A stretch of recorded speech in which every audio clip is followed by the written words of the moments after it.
Technically, you shouldn't be live streaming your podcast recorded, and people be slipping. But that's the one you should actually do, because that's one of the best ways to grow your podcast.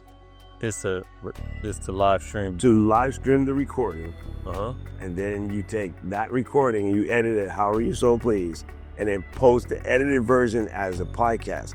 But the idea of doing it live is you generate a live audience.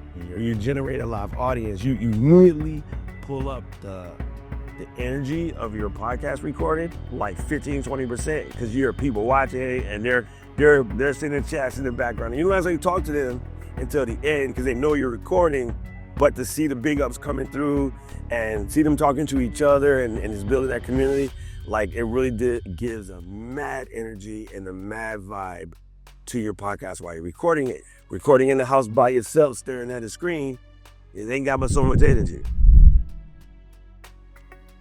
What's the biggest roadblock to people really breaking through that, like passing a certain episode mark and actually reaching people? It's cliche as all dead, but consistency is super important. And honestly, procrastinating. Think that what hit you yet? You figured it? Like using learning to procrastinate. Holler back.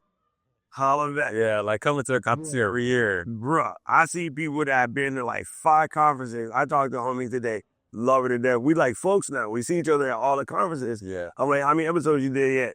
She's like, well, I'm still getting ready. I was like, no, you're not. Pull the trig, fam. Let's go. The idea of perfection is a complete myth. It doesn't exist. There has never been a perfection, right? So trying to reach that is silly. But also, if you come out the gate at 100, where do you go? You know what I'm saying? I mean, if you start here and you build up, there's a process, there's a journey.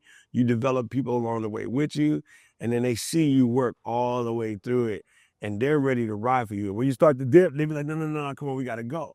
But if you start here and you got people looking up to you, yeah, now you can't mess up. Now you're afraid to screw it. Yeah. You know what I'm saying? Exactly. Because you put yourself on the platform. Yeah. I put myself underneath the aluminum foil and work my way out like the old Steve Paulo. It's like in my view, you get with a girl, you told her all these lies, and Yeah. you think she's perfect. Yeah.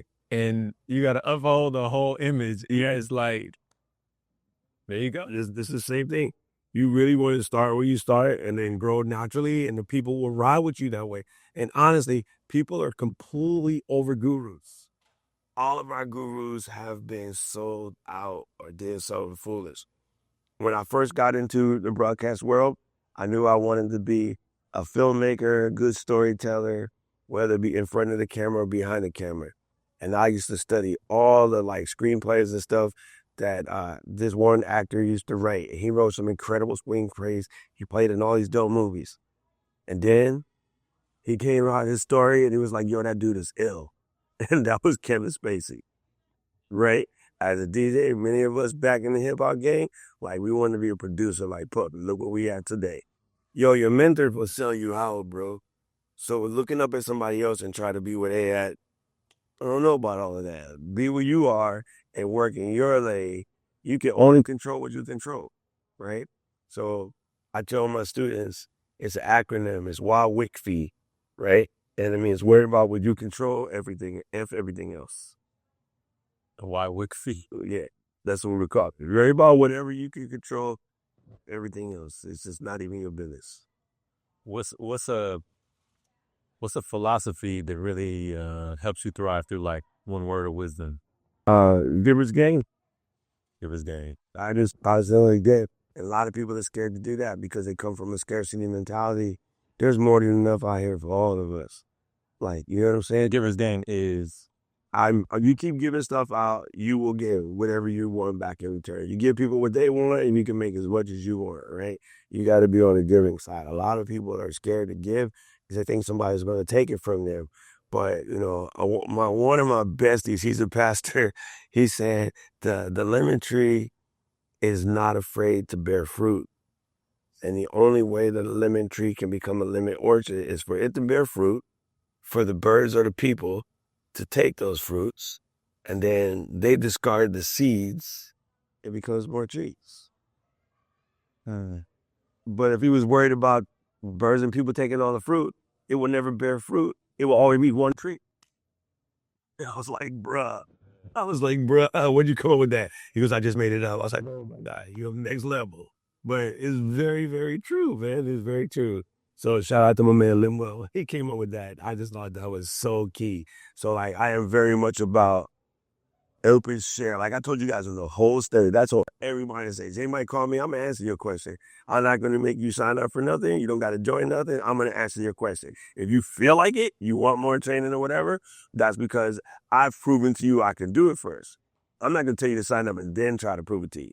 I'm gonna prove it to you first, and if you don't, if you're not, I'll introduce you to 19 other coaches that might vibe with you.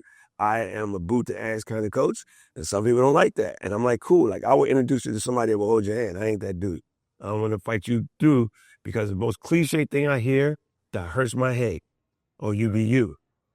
Man, you've been being you for 4 years and you still stuck. Maybe you should stop being you. Maybe you be the better version of you. Right? I think people think the cliche is, oh, be real or whatever. But some people take it to, I'm going to just keep doing things the way I've been doing it. And like Einstein said, bro, if you're doing the same thing over and over again and it's not working, that is the mark of insanity. You can't, and he says you can't, I think Kim says you can't solve a problem with the same level of consciousness it created. Correct. 100%. Yes. Yes. You have any quotes you live by? Oh, man. I got lots. One thing that it's not really a quote, but it's a thought process. I am responsible for everything that happens to me, right? Absolutely responsible for everything that happens to me. And one of the key elements of that is freedom lives between the stimulus and the response. Okay, so say we're out on the block. Some dude come by and says something mad heinous to you. That's the stimulus. And if the response is to pull out a heater and take him out, now you got to go to jail. What you could have done was like, whatever, man. And he's going to call you all kind of punk and all kind of other names and, try to degrade you. But you're showing the strength by standing pat. And you get to go home that night. And the next couple, 300 nights, right? But however, if that response is for you to do something that puts you in a different position, now you can't be like, well, they made me do this or he did that or whatever. Whatever that stimulus is, positive or negative, how you react is next. We see whole games lost because somebody done punched somebody and got a tick, or, somebody like did something, got ejected from the game because they was mad. You could have just ignored it. Yeah. Right? And you was like, all right, I'm still going to win. I'm going to take you with my success. But people react a certain way, and then they wonder what happened there, right? So when people say, oh, well, this isn't working because somebody's trying to hold me back, nobody's trying to hold you back. You're not that dope. You holding you back by even assuming that somebody has the ability to hold you back. What would you say to those people that they basically see things as kind of unfair? Like they face some challenges, some storms. So when podcasts in 2020 happened, they were going through a struggle and other people thrived and they had different advantages in their eyes. So they kind of like see that their time passed or that whole thing, that whole idea of like, it's not fair because they're winning and I put in so much time here and I'm not seeming to progress like I could have. The difference between putting in time. Okay, there's a difference between busy and effective. A lot of people are mad busy. They're just not being effective. There's a huge gap between it. And I know lots of people that work. But are you working at a level where you can grow? Does growth even exist where you are? You have to take those mental inventories to see if there's space for you to get to, right? If you're trying to grow a 7-foot tree in a 4-foot box, you will get from frustrations, right? But also, you need to know that diamonds are grown under pressure. Like maybe you get this pressure because you are capable of handling it.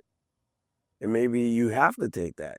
And yet, I don't know why everybody's on this fair step. I don't think anything is fair. I don't think it's fair we only get to be here like 80 to 100 years. I'm dope. I want to be around like 300 years, but I ain't a vampire, so I know this ain't going to happen.